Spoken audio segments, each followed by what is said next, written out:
श्रीनिवास गोविंद श्री वेंकटेश गोविंद भक्तवत्सल गोविंद भागवत प्रिय गोविंद गोविंद हरि गोविंद वेंकटरमण गोविंद गोविंद हरि गोविंद।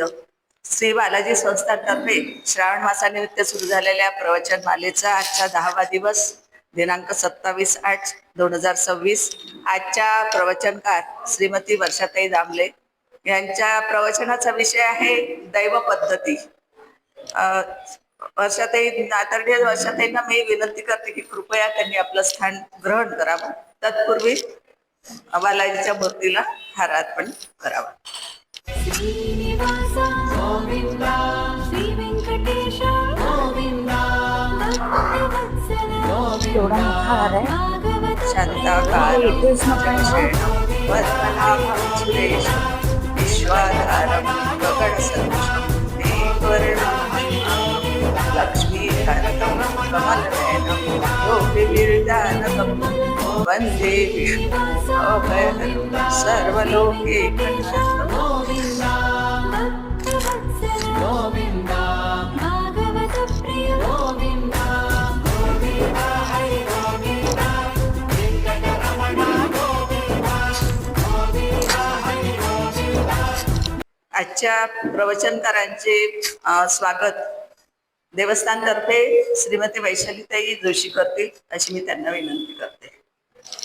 श्रीनिवास गोविंद श्री वेंकटेश गोविंद भक्तवत्सल गोविंद भागवत लक्ष्मी नारायण गोविंद गोविंद हरि गोविंद वेंकटरमण गोविंद गोविंद हरि गोविंद वेंकटरमण गोविंद।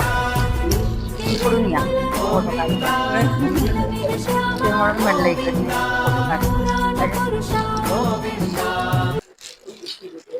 हो असो। आदरणीय वर्षाताईंनी आपलं स्थान ग्रहण करावं।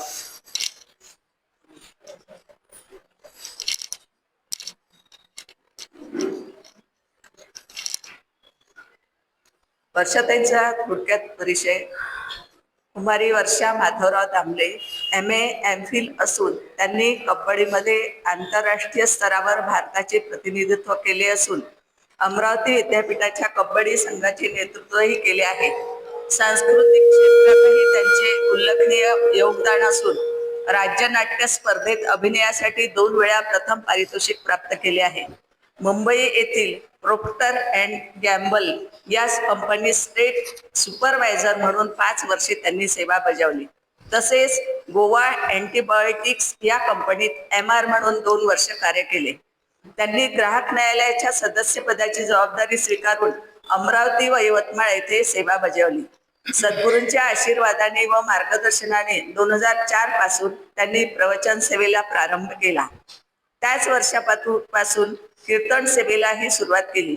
2013 पासून भागवत कथा व रामायण कथा सादर करण्यास प्रारंभ केला, तर 2022 पासून देवी भागवत कथेला सुरुवात केली। 2004 पासून कीर्तनकुल शाखा यवतमाळ या संस्थेच्या अध्यक्षपदाची जबाबदारी त्या सांभाळत आहे।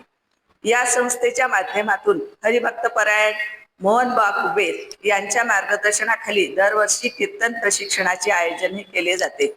तसेच त्या समर्थ उपासक मंडळ यवतमाळच्या सचिवपदी कार्यरत आहे।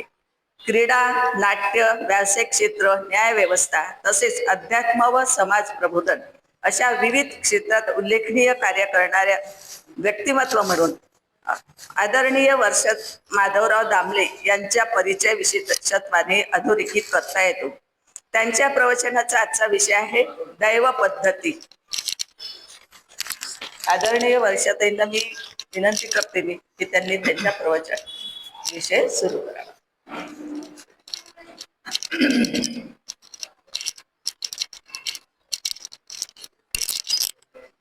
जय जय रघुवीर समर्थ। गुरुर्ब्रह्मा गुरुर्विष्णू गुरुर्देव महेश्वरा।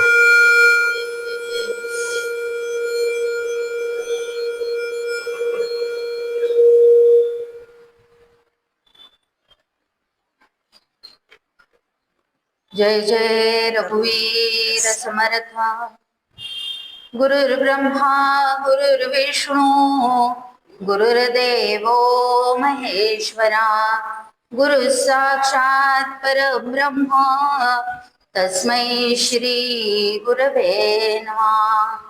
या कुंदेन्दु तुषारहार धवला, या शुभ्रवस्त्रावृता, या वीणावरदंड मंडितकरा, या श्वेत पद्मासना, या ब्रह्माच्युत शंकर प्रभृतिभिर्देवै सदा वन्दिता।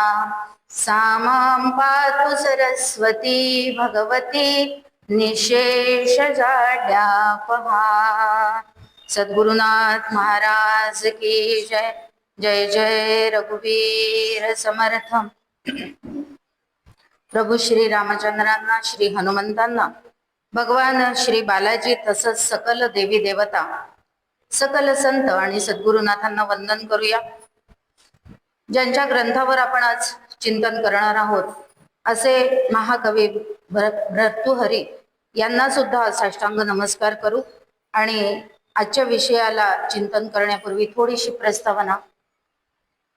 प्रकरण ग्रंथ आहे त्यामुळे थोडासा कठीण आहे असं सगळ्या श्रोत्यांना पहिल्या दिवसापासून लक्षात आलं असेलच। त्यामुळे सगळ्यांना नम्र विनंती आहे की वक्त्याच्या हृदयाशी आपलं हृदय जोडून ठेवावं, म्हणजे अंतःकरण, जेणेकरून वक्त्याला आपल्याला काय सांगायचंय ते आपल्याला सहज कळण्याची व्यवस्था होते। आता वक्ता मी नाही बरं का, वक्ता कोण आहेत? भर्तृहरी आहेत। त्यामुळे वक्ता ते आहेत हे लक्षात ठेवायचं, त्यांच्या हृदयाशी आपलं हृदय जोडून ठेवायचं की जेणेकरून त्यांना आपल्याला या प्रकरण ग्रंथामध्ये काय सांगायचंय ते त्यांच्याच अर्थासकट, म्हणजे त्यांना जो अर्थ अपेक्षित आहे त्या अर्थाने आपल्याला कळेल। प्रकरण ग्रंथ असल्यामुळे फारसे विनोद किंवा फारसे दृष्टांत येत नाहीत। थोडासा माझा तसा स्वभाव पण नाही, त्यामुळे सगळ्यांनी तो पण भाग लक्षात ठेवावा की खूप विनोद येणार नाहीत आणि खूप दृष्टांत पण येणार नाहीत। आणि तिसरी महत्वाची गोष्ट, ज्याची तक्रार त्याच्याकडेच करावी। सगळ्या श्रोत्यांच्या कदाचित नाही, नक्कीच मनामध्ये आहे, म्हणजे मी कालपर्यंत आले नाही तरी मला कळतंय, आज आल्यावर नक्कीच कळतंय की विनोददादांची तक्रार त्यांच्याचकडे करूया। कारण इतरांकडे केली तर ती निंदा ठरते, बरोबर आहे ना। आपल्याला आता निंदा करायची नाही, आपल्याला तक्रारच करायची आहे, ज्याची त्याच्याकडेच करावी। आणि मी ती फार सहजतेने करू शकते का? कारण की सगळ्या यवतमाळकरांच्या मधील पुरुषांची मी बहीण आहे, त्यामुळे बहिणीचा हक्क असतो तक्रार करण्याचा, हट्ट करण्याचा, जे हवं ते मागून घेण्याचा। त्यामुळे आणि नशिबाने ते मी लहान असताना, अगदी 1-2 वर्षाची असताना आपल्या वाड्यात राहत होते, त्यामुळे त्यांनी भावाच्या नात्याने मला अंगा खांद्यावर खेळवलेलं पण आहे। त्यामुळे त्यांची तक्रार त्यांच्याकडे करायला, आणि आज राखी पौर्णिमा आहे, म्हणजे नारळी पौर्णिमा आहे, त्यामुळे बहीण भावाचं नातं दृढ करणारा हा उत्सव। नीतिशतकासारखा प्रकरण ग्रंथ कमीत कमी 20 म्हणजे 10 प्रकरण आहेत, तर एकेका वक्त्याला 2-2 दिवस द्यायला हवे होते, बरोबर आहे का? हो की नाही? तुम्ही माझ्याकडनं या बरं, तुमची बाजू घेते आहे मी, हो म्हणा ना मग लवकर लवकर। ते मागे बसले आहेत, ऐकतात आहे, त्यांच्यापर्यंत म्हणून 10 श्लोक एका दिवसात पूर्ण करणं अत्यंत कठीण आहे। त्यामुळे बरं, त्याच्यात सारखी मी आणखीन उड्या किती माराव्या लागतील याची कल्पना, एवढी लठ्ठ असताना किती उड्या मारायच्या। त्यामुळे किती परीक्षा घ्यावी भावानी बहिणीची, गमतीचा भाग सोडून देऊ। पण असा प्रकरण ग्रंथ ज्या वेळेला आपल्याला अभ्यास करायचा असतो कारण, त्यामुळे त्यावेळेला जर एकेका वक्त्याला 2-2 दिवस म्हणजे 5-5 श्लोकांसाठी दिले असते तर अधिक आपल्याला सोयीचं गेलं असतं। अशी त्यांना विनंती करते की पुढच्या वर्षी परत एकदा विचार करा। आधी 30 दिवसांची मालिका होत्या, आणि नशिबाने या देवळासाठी श्रोत्यांची कमतरता नाही आहे, त्यामुळे श्रोत्यांनी स्वतःसाठीच एकदा टाळ्या होऊन जाऊ द्या। कारण इतर ठिकाणी आपल्याला श्रोत्यांची वानवा असते, 5-10 श्रोते कुठेतरी असतात आणि तिथे कार्यक्रम होत असतात. पण या नशिबाने या मंदिराला तशी समस्या नाहीये. प्रॉब्लेम म्हणणार होते मी, मराठीतला शब्द पण लगेच बदलला. म्हणून तशी समस्या या मंदिराला नाही आहे. त्यामुळे त्यांनी माझ्या या लाडीक तक्रारीचा निश्चित विचार करावा आणि पुढच्या वर्षी जर असा कठीण ग्रंथ घेतला तर त्याला भरपूर वेळ द्यावा अशी विनंती करते. एवढी प्रस्तावना मला असं वाटतं पुरे झाले आणि आपण आपल्या विषयाकडे वळूया. नीतिशतक या ग्रंथामध्ये 10 प्रकरणं आहेत. पहिल्या दिवशी कदाचित आपल्याला हा सगळा प्रस्तावनेचा भाग आपण सगळ्यांनी ऐकलेला आहेच. त्यातलं 9वं प्रकरण जे आहे दैव पद्धती, त्याच्यावर आज आपल्याला चिंतन करायचं आहे. आजचा दिवस विशेष आहे. प्रकरण 9 आहे. आजच्या तारखेची संख्येची बेरीज केली तर ती 9 येते आणि माझ्या जन्मतारखेची बेरीज केली तर ती पण 9 येते आणि 9 हा पूर्णांक आहे. त्यामुळे हा विशेष दिवस आज मला लाभलाय. त्यामुळे छान चिंतन घडेल अशी आपण अपेक्षा करूया. किंबहुना आजच प्रवचन मालिका पूर्ण होईल की काय असं पण होऊ शकतं. कारण कधी कधी असं नाही उद्या आहे, नाही तर विवेक दादा म्हणेल ही आजच पूर्ण करायच्या मागे लागली का. उद्या आहेच प्रवचन आपल्याला, पण कधी कधी असं होतं ना की पूर्ण होऊन जातं आणि आत्ताच मला कळलं की कर्मपद्धती आधीच होऊन गेलेली आहे. त्यामुळे हा सगळा गमतीचा भाग सोडूनच देऊया आपण. हो, ते 25लाच पूर्ण झालेलं आहे. त्यामुळे पण आज असा छान योग जुळून आलाय. भगवंतांनी छान योग जुळवून आणलेला आहे. त्यामुळे आपण चिंतन छान पद्धतीने करू शकूया. या ग्रंथामध्ये 10-10 श्लोक, शतक म्हणल्यानंतर 10 प्रकरणं आणि 10-10 श्लोक. मनुष्याने आता खरं म्हणजे हे 10च प्रकरणं का लिहिली असतील याचा विचार आपण करत असताना इथे लक्षात येतं की मनुष्याने या 10ही पद्धतींचा आपल्या जीवनामध्ये व्यवस्थितपणे उपयोग करून घ्यावा आणि आपल्या या मनुष्य जीवनाचं जे ध्येय आहे ते साध्य करून घ्यावं, आपलं जीवन समृद्ध करावं असं सांगणारा हा प्रकरण ग्रंथ आहे असं आपल्या लक्षात येईल. थोडक्यात आपल्याला म्हणून त्या पद्धतींबद्दल थोडस एक वाक्यामध्ये विवेचन करू आणि मग आपल्या आजच्या विषयाकडे येऊ. पहिलं प्रकरण आहे म्हणजे पहिलं पद्धती, अज्ञ पद्धती लिहिलेली आहे. आता अज्ञ म्हणजे ज्याला काही कळत नाही तो, आणि खरंच आहे आपल्याला कळतं का हो काही. सगळे संत आपल्याला सांगत असतात आणि सगळे संत कोणापासून शिकून आपल्याला सांगतात तर प्रकरण ग्रंथ किंवा वेद ज्यांनी विवेचन केलं त्यांच्यापासूनच आपल्याला सांगतात. ते आपल्याला नेहमी सांगतात की तू अज्ञानी आहे हे स्वीकार आधी, तू मूर्ख आहे हे स्वीकार आधी.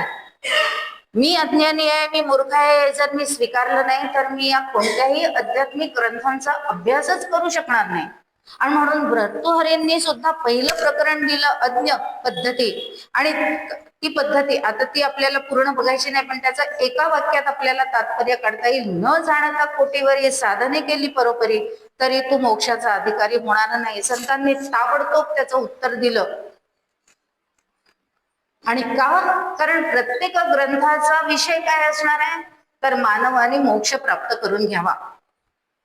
बंधन सापेक्ष कल्पित बंधन सापेक्ष कल्पित मोक्ष अशीच त्याची व्याख्या आहे बरं. कारण बंधनही कल्पित आहे आणि म्हणून मोक्षही कल्पितच आहे. आपल्याला चांगलं ठाऊक आहे, सगळ्यांचा अभ्यास झालेला आहे. त्यामुळे पहिली पद्धतीच त्यांनी सांगितली, न जाणता कोटी अज्ञ पद्धती, न जाणता कोटीवरी साधने केली परोपरी तरी तू मोक्षाचा अधिकारी होणार नाही. दुसरी पद्धती सांगितली, मग आता ते सोडलं पाहिजे, ते अज्ञान माझं मी घालवलं पाहिजे, मूर्खपणा घालवला पाहिजे. म्हणून लगेचच दुसरी पद्धती विद्वत पद्धती. विद्यार्थी लभते धनम आहे ना, विद्यार्थी लभते धनम. आणि म्हणून आपण विद्या प्राप्त करण्याचा प्रयत्न करावा की आपोआप आपल्याला. कोणती विद्या तर अध्यात्म विद्या. या बाकीच्या विद्या नाहीच आहेत, त्याला माहिती म्हणतात. तो आत्ता विषय नाही आपला, पण आपल्याला माहिती आहे दासबोधाचा ज्या वेळेला विषय होतो त्यावेळेला संतांना या लौकिक ज्या विद्या आहेत त्याला ते विद्या म्हणायला तयारच नाही, पण आपण सर्वसाधारण भाषेमध्ये त्याला विद्या म्हणतो. पण विद्या कोणती? तर एकच, जी आम्हाला या भवसागरातनं मुक्त करणारी ठरते ती. त्यानंतर येते तिसरी मान पद्धती. म्हणून काय सांगतात संत? आपण असे जे हवे ते इतरांशी करावे. आपल्याला जे जे इतरांना मान द्यावा की आपल्याला बरोबर मान मिळतो. इतरांना आपण घालून पडून बोललो तर कोण आपल्याला मान देणार आहे? म्हणून मी कितीही मोठा असेल किंवा कितीही लहान असेल तरी इतरांना मी काय दिला पाहिजे? मान दिलाच पाहिजे. अशी ही सांगणारी मान पद्धती फार महत्वाची आहे, फारच महत्वाची. कारण आपल्याला इतरांना मान देता येणं खूप कठीण आहे असं आपल्याला कदाचित लक्षात येऊ शकतं. पुढे सांगितली धन पद्धती. आणि वेचून या धन. तुकाराम महाराजांनी त्या धन पद्धतीचं एका वाक्यात आपल्याला स्पष्टीकरण करून दिलं. काय? वेचून या धन उत्तम व्यवहारे, उदास विचारे वेच करी. पुढे सांगितली दुर्जन पद्धती. आणि म्हणून पण दुर्जनांना बाजूला करायचं आहे का? नाही, दुर्जनांपासून सावध राहायचं आहे. आणि म्हणून समर्थ आम्हाला सांगतात चोरासी नेमावे भंडारी. कारण दुर्जनही मूळचा दुर्जन नसतो, तो त्याच्या क्रियमाणाने दुर्जन होतो. म्हणून समर्थांनी आपल्याला सांगितलं त्यालाही दूर लोटू नका, त्यालाही जवळच ठेवा. कसा? चोरासी नेमावे भंडारी. संत फार छान उपदेश करतात. किती एका एका वाक्यामध्ये आपल्याला या सगळ्या प्रकरण ग्रंथाचा अर्थ लागून चालला की नाही. कारण हे आपल्याला असं करायचं आहे. नुसता प्रकरण ग्रंथ अर्थासह कळला म्हणजे तो कळत नाही. तसं आपण वागलं तर तो कळतो, अन्यथा तो बुद्धीच्या पातळीवर कळून उपयोग नाही. म्हणून त्यानंतर येते सृजन पद्धती. मग सृजन म्हणजे काय? तर सज्जन. आता चोरांना व्यवस्थित वाटेवर आणावं आणि सज्जनांचा संग धरावा. म्हणून समर्थ परत आपल्याला सांगतात, मना सर्व ही संग सोडून द्यावा, अति आदरे सज्जनांचा करावा. आणि म्हणून सतत आपण संत संघामध्ये असलं पाहिजे, सृजनांच्या संघामध्ये असलं पाहिजे, अशी ही पद्धती आपल्याला सांगून जाते. त्यानंतर परोपकार पद्धती येते. यासाठी चक्क एक हिंदी सिनेमातलं गाणंच इथे फार चपकल आहे म्हणून आपण वापरलं पाहिजे. सगळंच काही हिंदी सिनेमामध्ये वाईट नसतं, काही काही घेण्यासारख्या गोष्टी पण त्याच्यामध्ये असतातच.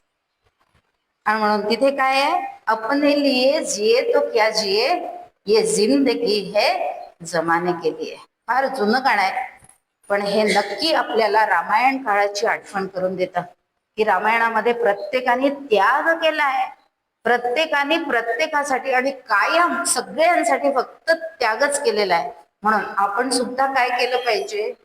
तर आपल्यासाठी न जगता परोपकारासाठीच जगलं पाहिजे, अशी ही परोपकार पद्धती सांगते. पुढे सांगते धैर्य पद्धती. आणि या धैर्य पद्धतीत परत तुकाराम महाराज सांगतात, प्रयत्ने वाळूसे कण रगडिता. पहिल्याच कदाचित प्रयत्नामध्ये मला यश मिळणार नाही, पण म्हणून ते सोडून द्यायचं का? तर नाही, परत करायचं, परत करायचं. माझी क्षमता संपेपर्यंत प्रयत्न करायचे. आणि ते नाही होत असं लक्षात आल्यानंतर मग दैव पद्धती आहे. म्हणून क्रम सुद्धा कसा इतका अर्थात आता त्यांचं कौतुक आपण काय करणार आहे, पण केलं पाहिजे. आणि म्हणून अशा पद्धतीने मग लगेचच दैव पद्धती येते. आणि मग पण एवढं सगळं करून झाल्यानंतर दैव पद्धती आहे, लक्षात घ्या. आपण काय करू, कदाचित हा ग्रंथ वाचल्यानंतर पहिले दैव पद्धती पहिल्या क्रमांकावर आणू. तसं आपल्याला करायची परवानगी नाही आहे. इतकं सगळं झाल्यानंतर मग आहे असेल माझा हरी तर देईल खाटल्यावरी. पण आपण बरोबर उलट करतो. उलट आपल्याला करायचं नाही, हेच आपल्याला आज या दैव पद्धतीत शिकायचंय. आणि मग पूर्ण या प्रकरणाचा समारोप करत असताना कर्म पद्धती सांगितली. कारण कर्माचे कर्म, विकर्म, अकर्म असे 3 प्रकार आहेत. आणि त्याची व्याप्ती जाणून घेऊनच आपण काय केलं पाहिजे, तर कर्म केलं पाहिजे. म्हणजे दैव बदलणं आमच्या हातात असतं प्रयत्नाने.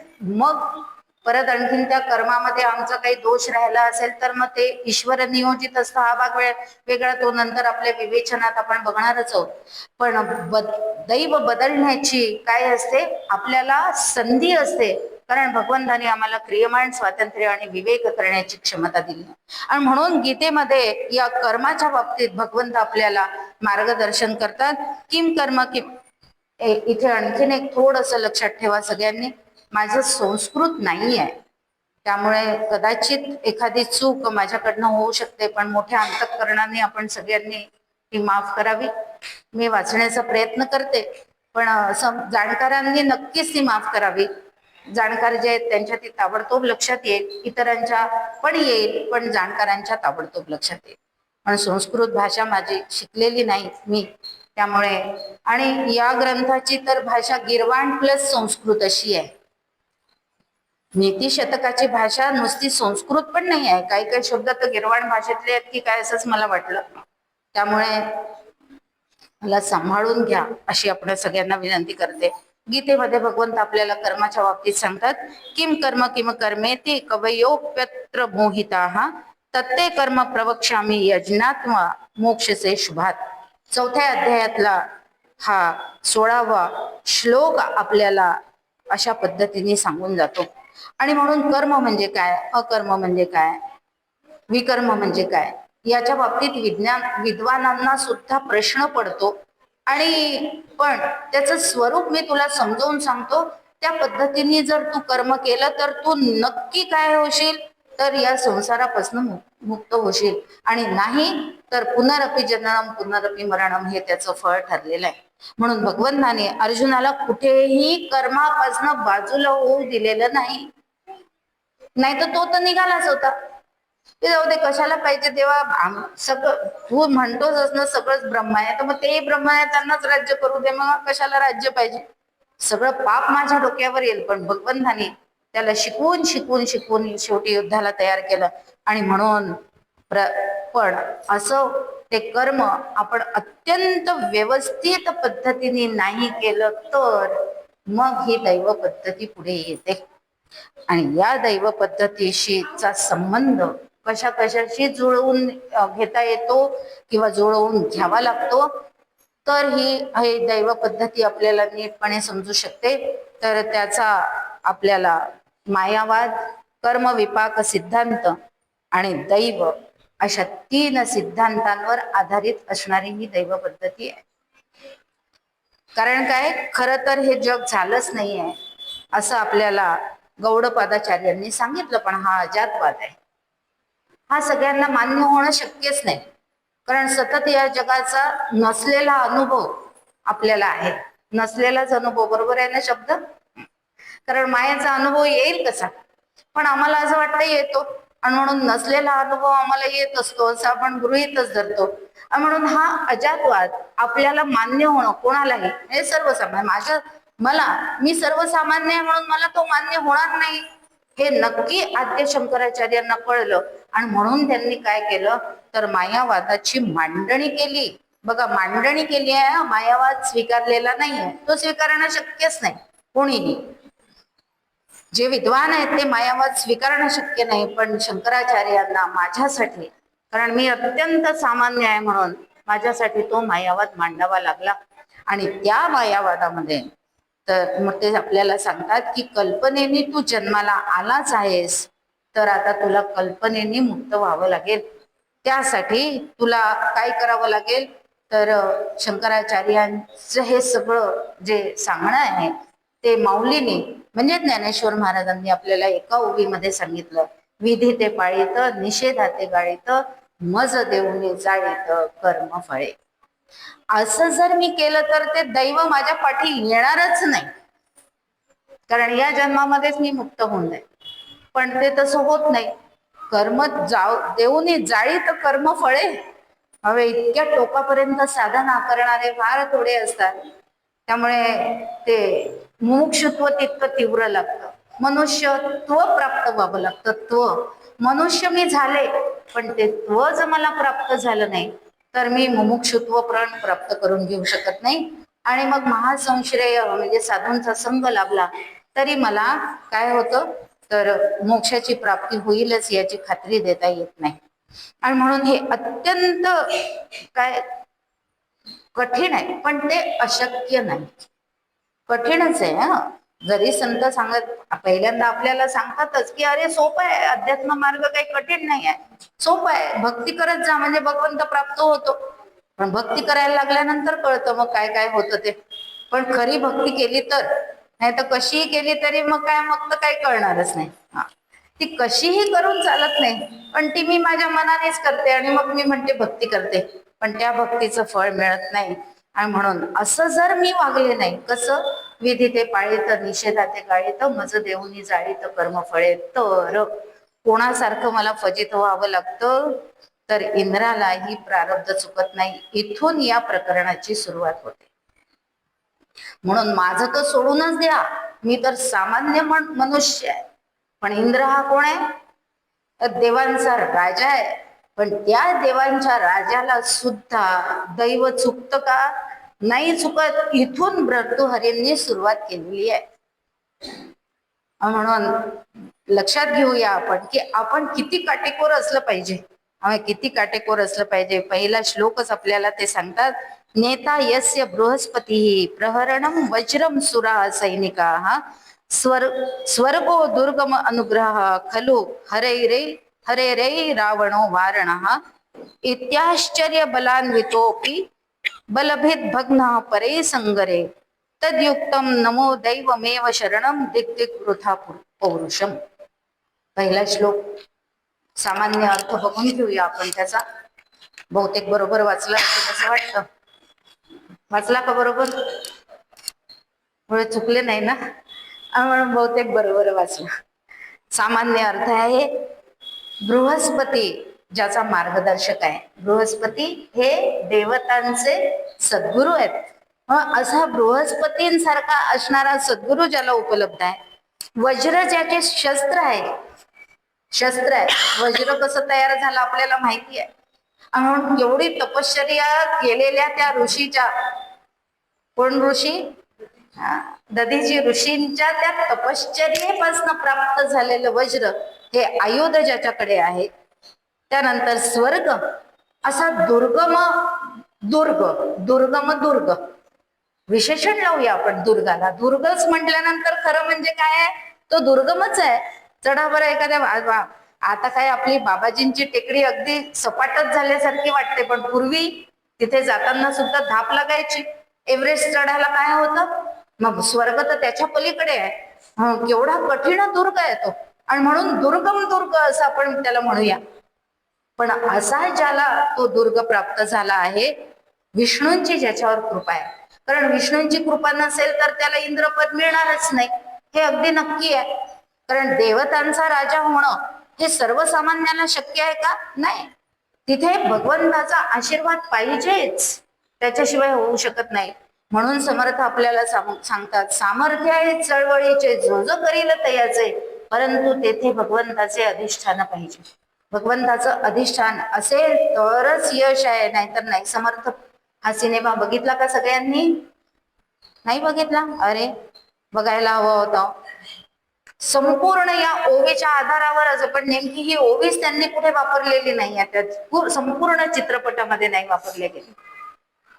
कारण स्वतःच्या कर्तृत्वावर संपूर्ण विश्वास असणारा पण शेवटी, आणि म्हणून आई वडिलांचं असलेलं कर्म, चांगलं कर्म त्या मुलाच्या कशा नशिबी येत असा उपदेश देऊन जाणारा हा सिनेमा आपण सगळ्यांनी खरं म्हणजे बघायला हवा होता.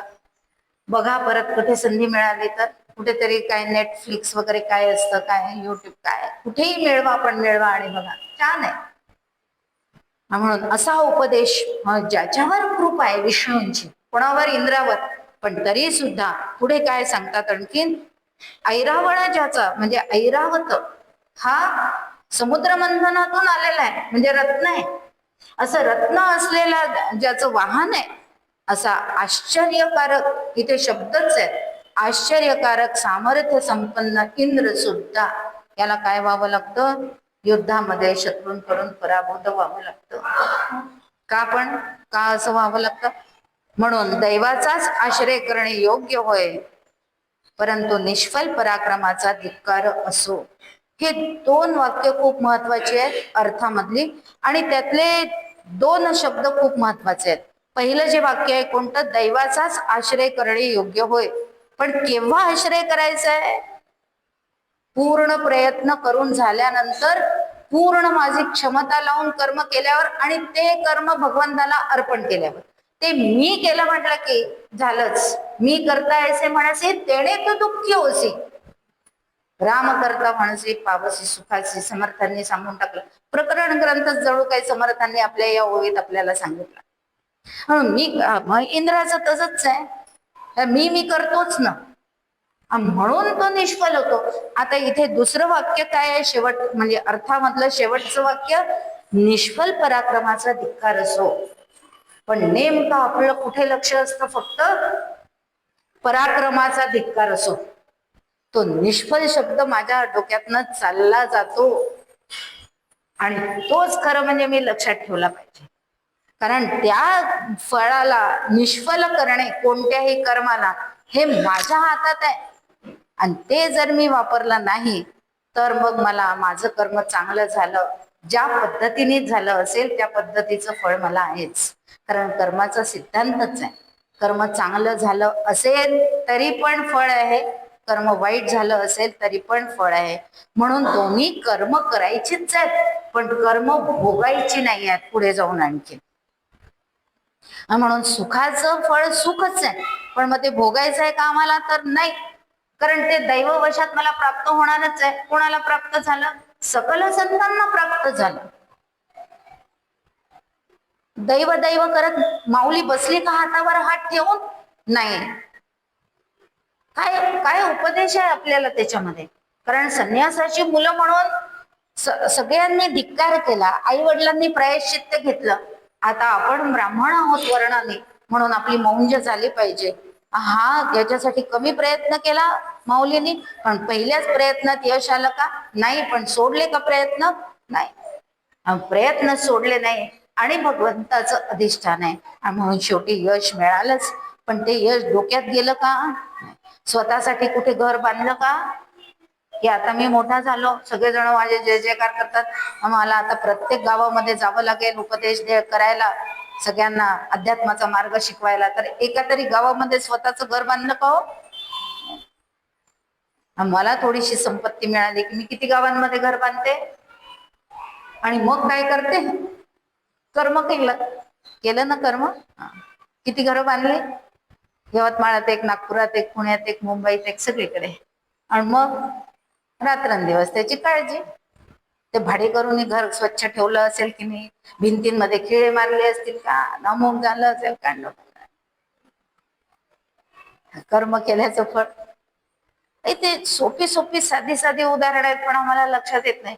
म्हणून आपल्याला शास्त्र सांगतं, एको देवो केशवो वा शिवो वा, एकम मित्रम यतिर्वा भूपतिर्वा, एका वासा पत्तनेवा वनेवा, आणि एका भार्या दरीवा सुंदरीवा.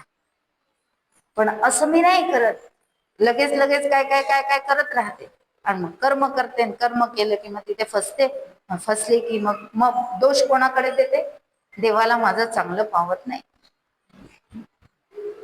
देवाला माझं चांगलं पावत नाही. खरंच आहे, देवाला काहीच पाहत नाही. देव काही पाहण्यासाठी आहे का? तो वाईटही पाहत नाही, तो चांगलंही पाहत नाही, तो फक्त हिशोब ठेवतो. बरं, त्याची वही तरी दिसते का हो आम्हाला? कुठे आहे? दाखव बरं देवाची वही. पण प्रत्येकाच्या प्रत्येक कर्माची नोंद नाही, प्रत्येक कर्माची. प्रत्येक कर्म म्हणजे कोणतं?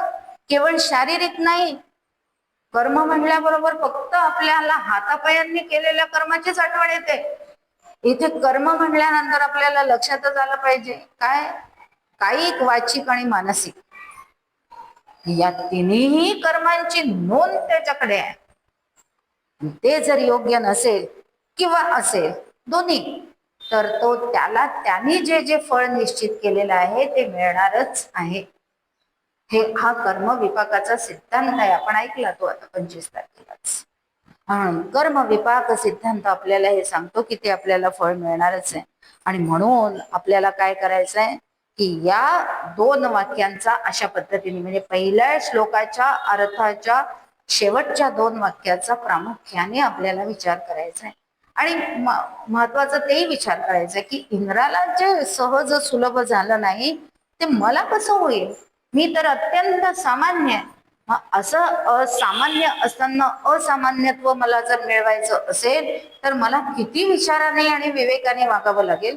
तर मग त्याच्यासाठी काय आहे, तर प्रयत्ने वाळूचे कण रगडिता तेलही काय झालं कशा बघा, म्हणजे प्रत्येक पद्धतीमध्ये कशी गुंफल्या गेलेली आहे.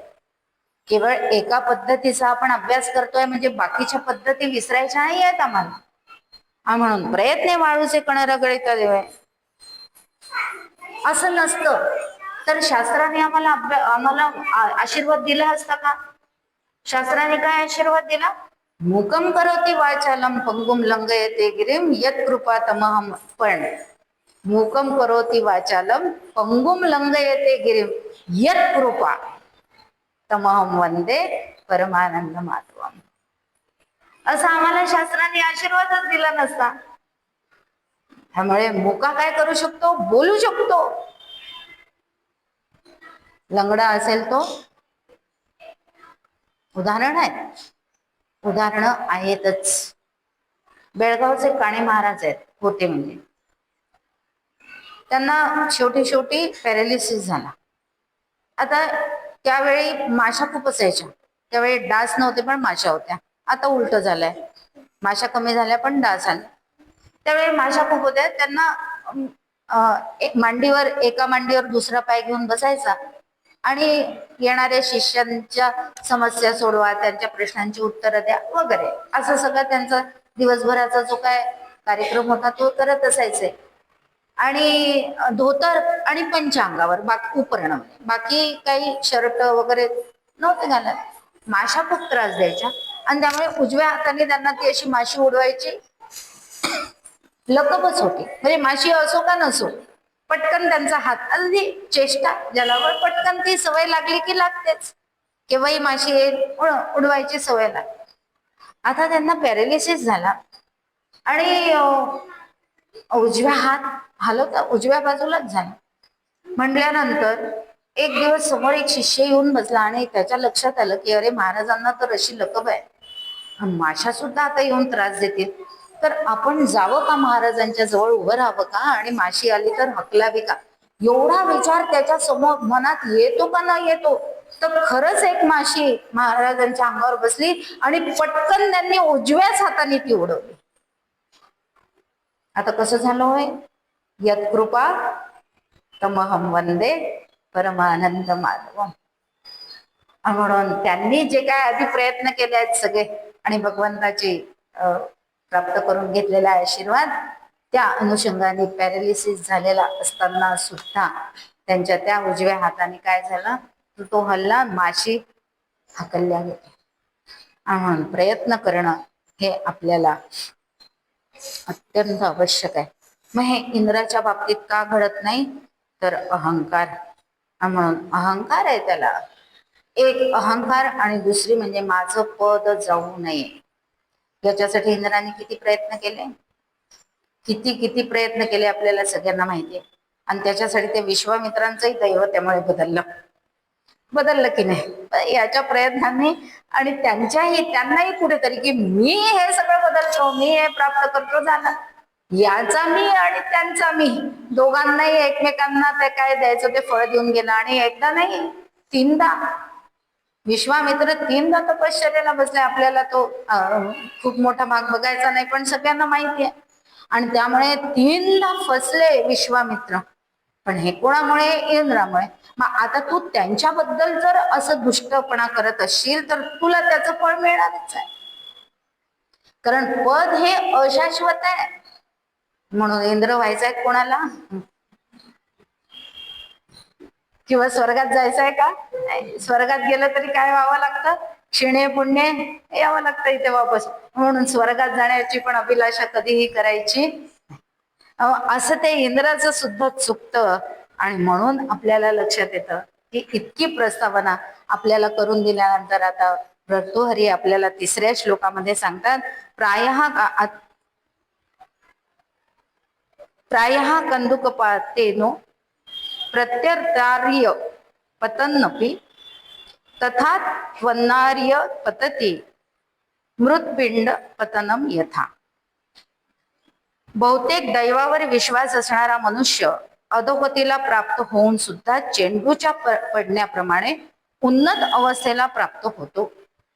म्हणून 3ऱ्या श्लोकात आपल्याला ते सांगतात काय, की असं होतं दैवामुळे, की आता मी अगदी खालच्या पातळीला जाते, मला आता काही सगळीकडे अंधार दिसायला लागतो, तरी सुद्धा कोणाचं उदाहरण लक्षात ठेवायचं आहे तिथे, अग्निपंख, फिनिक्स ज्याला म्हणतो आपण पक्षी. कल्पनेत नाही असा काही कोणी पक्षी बघितलेला नाही आहे, पण जो राखेतनं पण परत जे स्वतःचे पंख निर्माण करतो आणि उडतो, असा तो अग्निपंख आपल्याला लक्षात ठेवायचा या श्लोकाच्या माध्यमातून. आणि म्हणून दैवावर विश्वास असणारा मनुष्य देखील काय करतो, अधोगती प्राप्त झाली तरी परत प्रयत्न करतो, आणि चेंडू पडला तरी परत काय येतो, वर येतो की नाही. जितका तो जोराने पडतो तितक्याच जोराने वर जातो, तसाच उन्नत होतो. आणि असा पण दैवावर विश्वास नसलेला मनुष्य मात्र मातीच्या गोळ्याप्रमाणे निकृष्ट अवस्थेला प्राप्त होतो. म्हणून अपयश आलं तरी थांबायचं नाहीये, आपण प्रयत्न आपले सोडायचेच नाहीये. म्हणून आपल्याला दिसतं ना की अत्यंत सामान्य असणारी म्हणजे चहा विकणारी व्यक्ती कोण होऊ शकते, चहा विकत होते ना. आणि आज आता 3री टर्म सुरू झाली, पंतप्रधान आहे. आणखी एक व्यक्ती आहे की जी रस्त्याच्या दिव्यांचा उपयोग करून कारण घरामध्ये हलाखीची परिस्थिती आहे, त्यामुळे घरात दिवे नाही, अशी व्यक्ती रस्त्याच्या दिव्यांवरती अभ्यास करून शास्त्रज्ञ होते, भारतरत्न मिळवते आणि भारताचे राष्ट्रपती होते. हे या श्लोकाला अत्यंत चपकल उदाहरण आहेत की नाही, लक्षात घेऊया आपण. की इतकी ही परिस्थिती असताना त्यानंतर आपल्या लताताई, वडिलांचं छत्र हरवलेलं आहे, 5-7 वर्षाचं वय आहे, परिस्थिती गंभीर आहे, हलाखीची आहे, पण काय प्रयत्न केले आणि गान कोकिळा म्हणून नावलौकिक मिळाला, परत भारतरत्न मिळवला. म्हणून क्षेत्र किती मुद्दामून वेगवेगळ्या क्षेत्रातलं का बघायचं, की एकाच क्षेत्रातलं नाहीये, वेगवेगळ्या क्षेत्रांमध्ये या सगळ्यांनी आपली क्षमता लक्षात घेऊन त्या त्या क्षेत्रांमध्ये कार्य केलं, म्हणजे प्रयत्न केले, यश प्राप्त केलं. प्रयत्न कुठेही थांबवलेले नाही. लता मंगेशकरांच्या आयुष्यामध्ये कमी अडचणी आल्या असेल का नाही, यांच्याशी वाद झाला, त्यांच्याशी वाद झाला, त्यांनी अनेकच गोष्टी झाल्या. त्यामुळे त्या सगळ्यांवर मात करून काय झालं तर भारतरत्न मिळवलं आणि आज सगळ्या जगभर प्रसिद्धी मिळवली. हे कशावर, काय कशामुळे घडलं, तर प्रयत्नांमुळे. आणि भगवंत, आता त्यांच्यासाठी भगवंत कोण होते माहितीये, कारण त्यांनीच, आशाताईंनी त्याचं उत्तर आपल्याला दिलेलं आहे की मी सारखी लताताई जसं दीदी म्हणायचं, दीदी जसं करायची तशी, दीदीची मी चमचा होती असं ते कबूल करतात. म्हणून दीदी जे सांगेल ते, दीदी जे सांगेल ते. म्हणून दीदीने एकदा मला सांगितलं की आपले आई वडील हेच आपले देव असतात आणि त्यांची पूजा केली की आपल्याला जे प्राप्त व्हायचं असेल ते प्राप्त करायला फारच मोठं साह्य मिळतं, त्यांचा आशीर्वाद मिळतो. आणि म्हणून आई बाबा एकदा झोपलेले असताना आम्ही त्यांची पाद्यपूजा केली आणि ते तीर्थ म्हणून आम्ही दोघींनी ग्रहण केलं. आणि म्हणून त्या दोघी जणी कुठे आहेत आज आपल्याला लक्षात येतं. म्हणून सामर्थ्य, परत ते ओवी लक्षात ठेवायचे, सामर्थ्य आहे चळवळीचे, जो करेल तयाचे, परंतु तेथे भगवंताचे अधिष्ठान पाहिजे. म्हणून प्रत्येक गोष्ट दैवावर नाही सोडायची आहे, तिथे प्रयत्न पाहिजेच, प्रयत्न करायचेच आहे. असं केल्यावर काय होतं, पण तरीही अपयश येऊ शकतं. आणि म्हणून त्याचं उदाहरण 4थ्या श्लोकामध्ये दिलेलं आहे आपल्याला. खलवाटो दिवसेश्वरस्य किरणे संतापितो मस्तके वांछन देश मना तपम विधिवशात बिल्वस्य मूलम गतः. तत्रापस्य महाफलेन पतता भग्नम सशब्दम शिरहा प्रायो गच्छति यत्र भाग्यरहित तत्रैव यान्त पदाः. एक मनुष्य याला टक्कल पडलेला आहे आणि आता अत्यंत ऊन आहे. झालं आता उन्हानं सुरुवातच झाली आहे ना, झाले सगळे आपले शांततेचे दिवस संपले बहुतेक. म्हणून आता 50-50 डिग्री पर्यंत ऊन चाललं. पण तेव्हाही आहे बरं ते. म्हणजे असं रडत नाही बसायचं की आत्ताच आम्हाला या परिस्थितीचा सामना.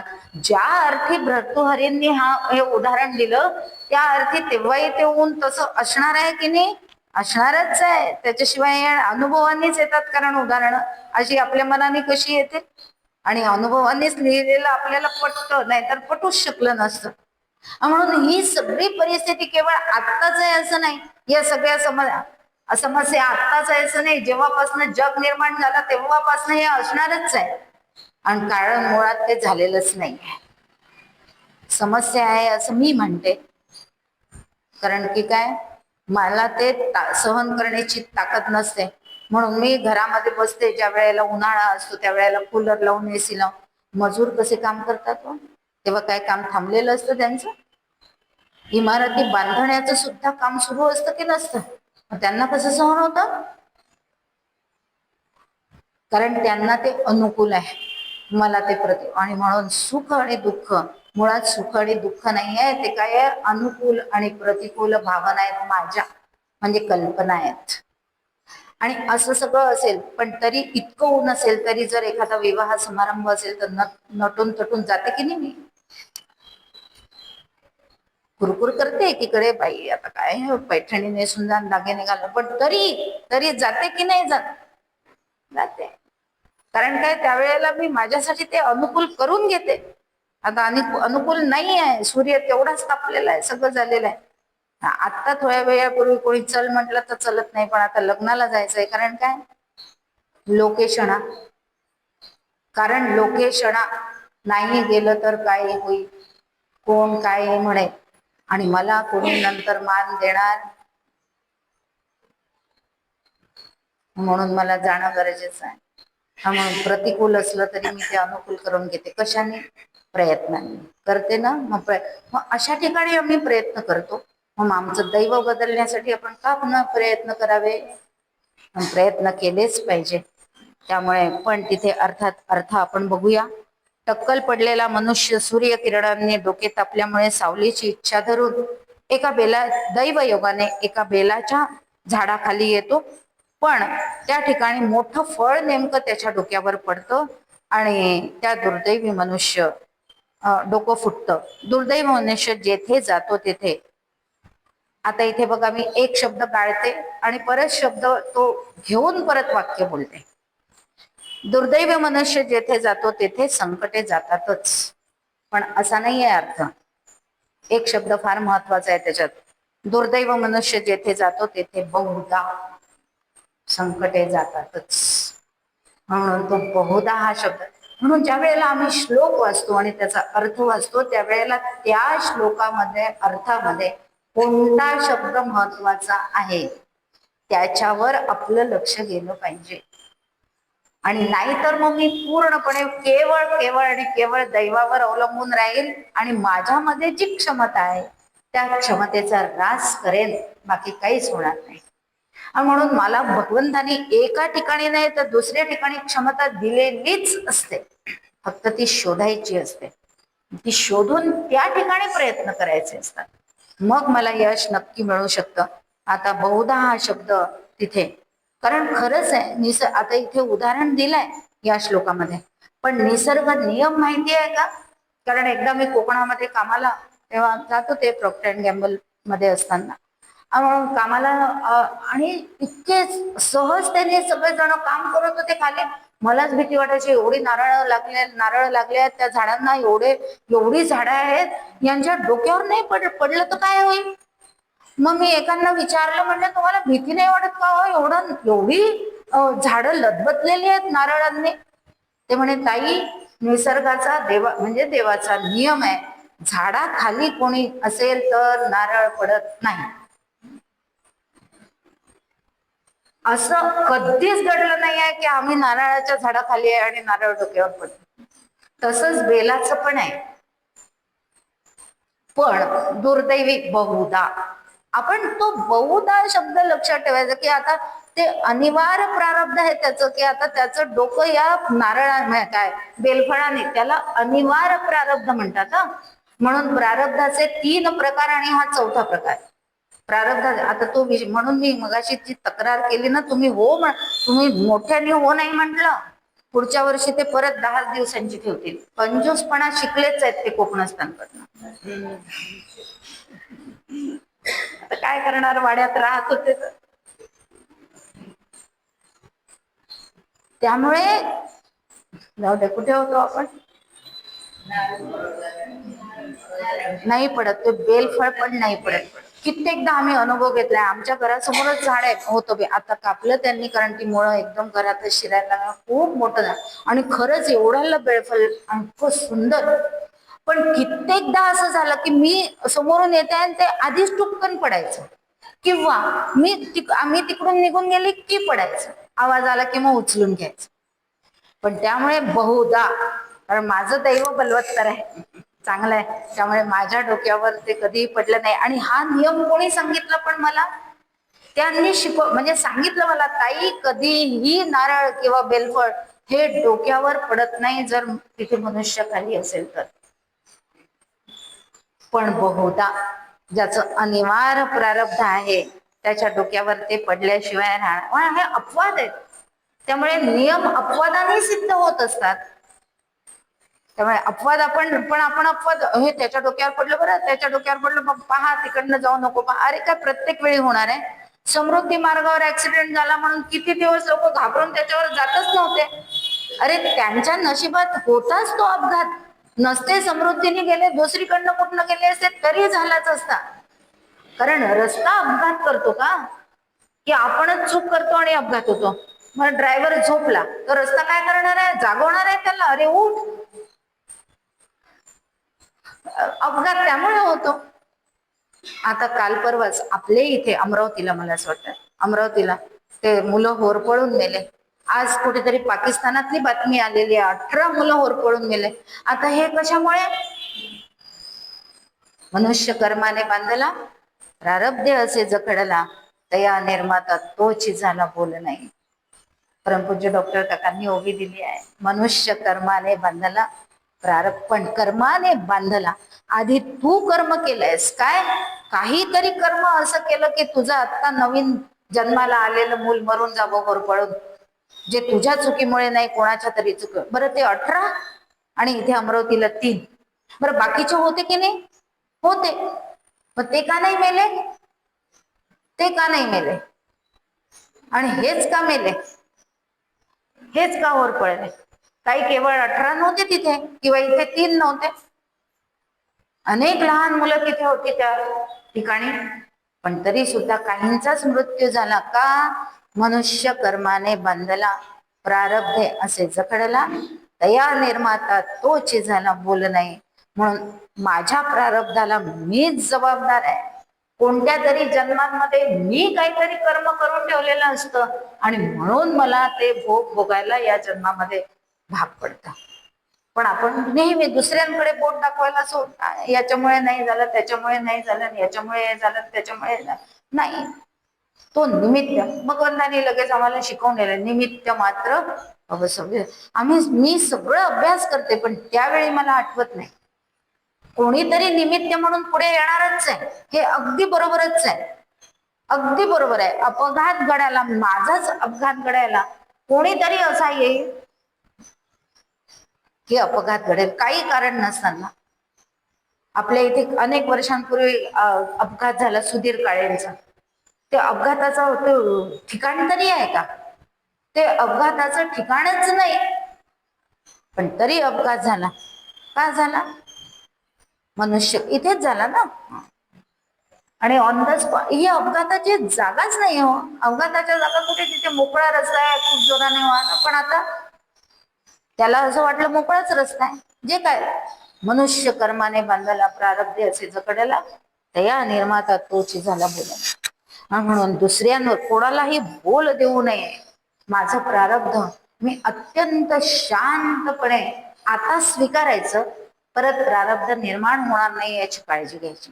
म्हणून प्रारब्ध 3 प्रकारचे आहे. आता त्याचा फक्त उल्लेख करते, त्याचं स्पष्टीकरण शक्य नाही. इच्छा, परेच्छा आणि अनिच्छा प्रारब्ध. आणि एक देवाच्या हातात असणारा अनिवार्य प्रारब्ध. पण ते फार थोड्यांच्या बाबतीत असतं. पण हे 3 मात्र, यातलं अनिच्छा प्रारब्ध ही फार थोड्यांच्या प्रारब्धात असतं. पण इच्छा आणि परेच्छा प्रारब्ध मात्र निश्चितपणे माझ्या कर्मांमुळेच असतं. आणि तेही 2 माझ्याच कर्मांमुळे.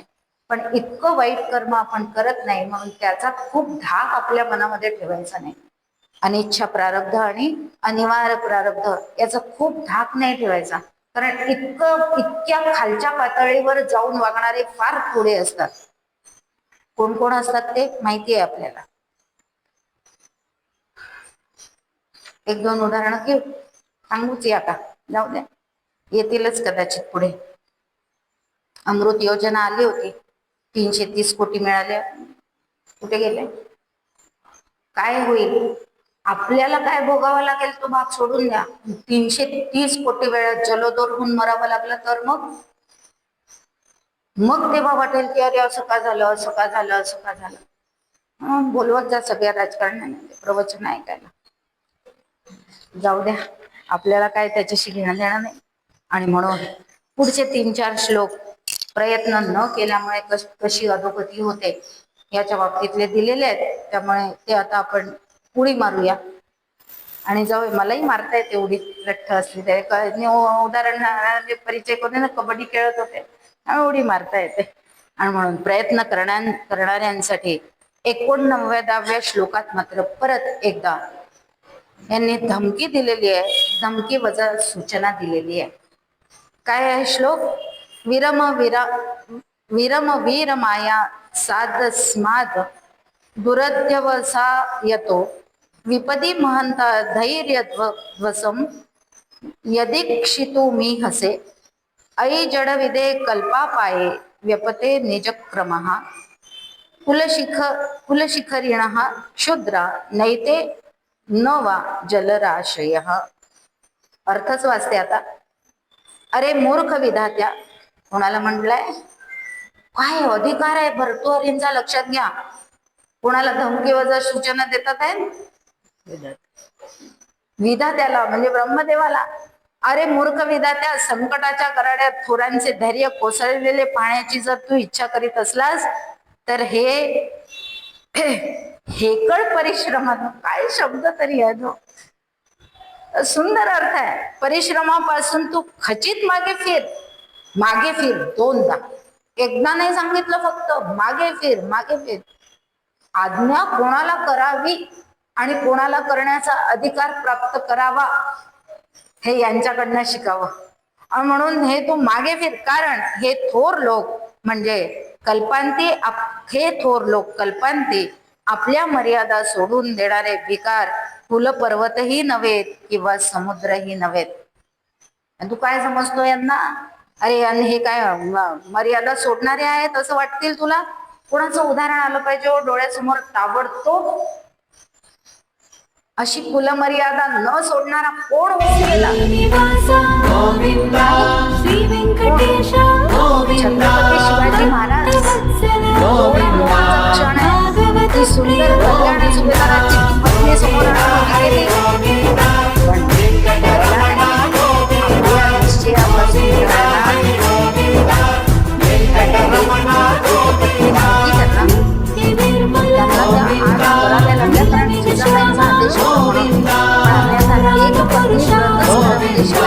धारण केलंच असतं त्यांनी. पण काळाची गरज म्हणून त्यांनी विवाह केला. पण त्यांच्या मनावर, हृदयावर म्हणूया, कोणता संस्कार होता? एक पत्नी रामासाठी. कारण रामायणाचा अभ्यास, सगळ्या या शास्त्र ग्रंथांचा अभ्यास जिजाईने त्यांच्याकडनं करवूनच घेतला होता. आणि म्हणून एवढी सुंदर स्त्री आता अनायासे हातात सापडल्यानंतर सुद्धा काय केलं? तिची खडा नारळाने, नारळी पौर्णिमा आहे आज, खडा नारळाने ओटी भरून भावासारखी तिची पाठवणी केली. म्हणून भर्तृहरींनी दिलेलं उदाहरण किती म्हणजे धमकी विधात्याला किती योग्य आहे हे पटतं की नाही आपल्याला.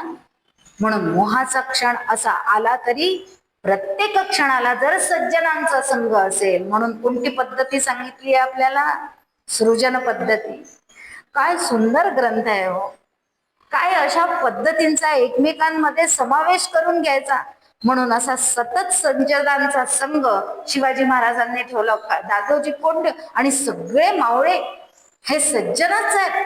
कोणीतरी अभिलाषा केली की मला राज्यपद मिळावं, तो तानाजी गेला, तो बाजीप्रभू देशपांडे गेले, पण यांनी काय माझा राजा जिवंत राहायला पाहिजे. काय सज्जन आहे हो, काय सज्जनतेचा कळस आहे सगळेजण. म्हणून सृजन पद्धती विसरायची नाही, कोणतीच पद्धती विसरायची नाही आपल्याला.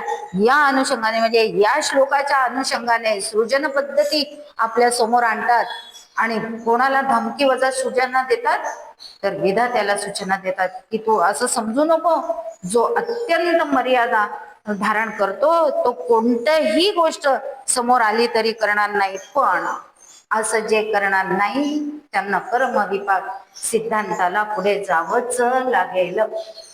आणि म्हणून आत्ताच उल्लेख झाला काय 330 कोटी. जाऊ दे आता परत परत उल्लेख नको. म्हणून म्हणून आपण सुरुवातीला बघितलंच होतं की हा दैव पद्धती ही कशा कशावर अवलंबून आहे, कशा कशाशी निगडीत आहे, अवलंबून नाही, कशा कशाशी निगडीत आहे तर कर्मविपाक सिद्धांत, मायावाद आणि दैववाद याच्यावर ही कर्मविपाक सिद्धांत पद्धती आपल्याला निगडीत असलेली दिसून येते.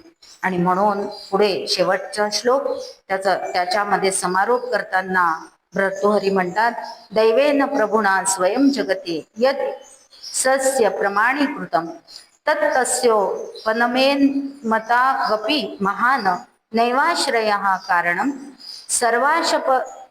सर्वाशपरिपूरके जलधरे वर्षत्यपि प्रत्यहम सूक्ष्मा एव पतंती चातकमुखे द्वित्रा पयो बिंदवः. पण प्रभावशाली दैवाने देखील जगात आपणहून एखाद्याच्या बाबतीत जे म्हणून नियोजिलेले आहे त्याला ते खचित मिळतच. ते आपण अनिवार्य प्रारब्ध या विभागामध्ये बघितलं. पण त्याचा मोठा आसरा असतो हे विसरायचं नाही. म्हणून मी केलं असं म्हणत बसायचं नाही आणि कर्म मात्र करणं म्हणजे प्रयत्न करणं सोडायचं नाही. म्हणून सर्व दिशा व्यापून टाकणारा मेघ प्रत्येक दिवशी वृष्टी करतो, पण त्या चातकाला किती मिळतं? 2-3 थेंबच पाणी मिळतं, कारण त्याची चोचच एवढीशी आहे.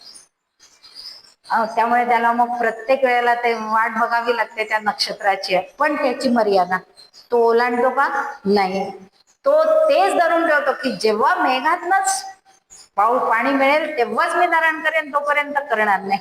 आणि म्हणून 9वा श्लोक एकमेकांशी असणारा परत लागून या शेवटच्या पद्धतीशी म्हणजे कर्म पद्धतीशी जोडून देणारा हा श्लोक आहे. म्हणून एका प्रकरणातनं दुसऱ्या प्रकरणात कसं जायचं, या प्रकरणातनं आधीच्या प्रकरणातला जो उपदेश केलाय तो मी कसा विसरू नये याची काळजी घ्यायची. हे सगळं किती सुंदर पद्धतीने बांधलेलं आहे असं आपल्याला इथे दिसून येतं. म्हणून तात्पर्य आता एवढ्या सगळ्याचं या दैव पद्धतीचं आपल्याला अगदी 3च वाक्यांमध्ये सांगता येईल. काय तात्पर्य? विधी ते पाळीत, निषेधा ते गाळीत, मज देऊनी जाळीत कर्मफळे. दुसरं आहे प्रयत्ने वाळू सेकणार रगडिता तेलही गळे. आणि तिसरं महत्वाचं, पण या 2 गोष्टी करून झाल्यानंतर आधी नाही ते तिसऱ्याच नंबरवर आहे. तिसरं नंबर आता निवडणुकीत उभं राहायचं असेल तर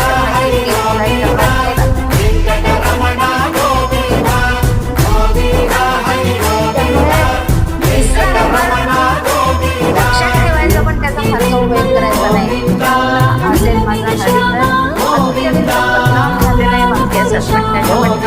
मोठा अर्थ आहे, पण मी अत्यंत काय अप्पलपोटी आहे ना, त्याच्यामुळे मी बरोबर मला जसा पाहिजे तसा त्याचा अर्थ करून घेते. म्हणून तिथे माझं चुकतं. म्हणून हे लक्षात ठेवायचंच नाही.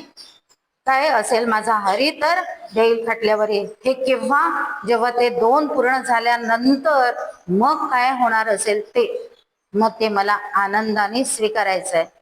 परत त्या अग्निपंख फिनिक्स पक्षासारखं परत अग्निपंख धारण करून काय करायचंय तर परत कर्माची भरारी घ्यायची आहे आणि दैवाला माझ्या पुढे लोळवण्याची ताकद निर्माण करायची आहे. भर्तृहरींनी जशी शेवटच्या आपल्या 9व्या श्लोकामध्ये धमकी वजा सूचना दिली देवाला, तसा अधिकार मला प्राप्त करून घेता येतो. कारण मी मानव आहे म्हणून भगवंताने मला 2 देणग्या दिल्या आहेत, म्हणून क्रियमाण स्वातंत्र्य आणि विवेक करण्याची क्षमता. त्यामुळे याचा उपयोग करून घेऊ. तात्पर्य लक्षात ठेवू. त्याप्रमाणे आपली जीवन पद्धती बदलवून टाकू. मग समर्थ सांगतात त्याप्रमाणे क्रिया पालटे तत्काळ असं आपलं नक्की होईल. असं झाल्यानंतर मोक्ष, कल्पित मोक्ष फारसा दूर राहणार नाही, जो पहिल्याच श्लोकामध्ये भर्तृहरींना पण अपेक्षित आहे आणि त्याप्रमाणे आपल्याला तो निश्चित प्राप्त होईल अशी भगवंताकडे प्रार्थना करूया, ईश्वराकडे प्रार्थना करूया, बालाजींकडे प्रार्थना करू, सद्गुरूंच्या चरणी ही सेवा अर्पण करू आणि शब्दांना विराम देऊ. लक्ष्मी नारायण गोविंद. सद्गुरुनाथ महाराज की जय. जय जय रघुवीर समर्थ.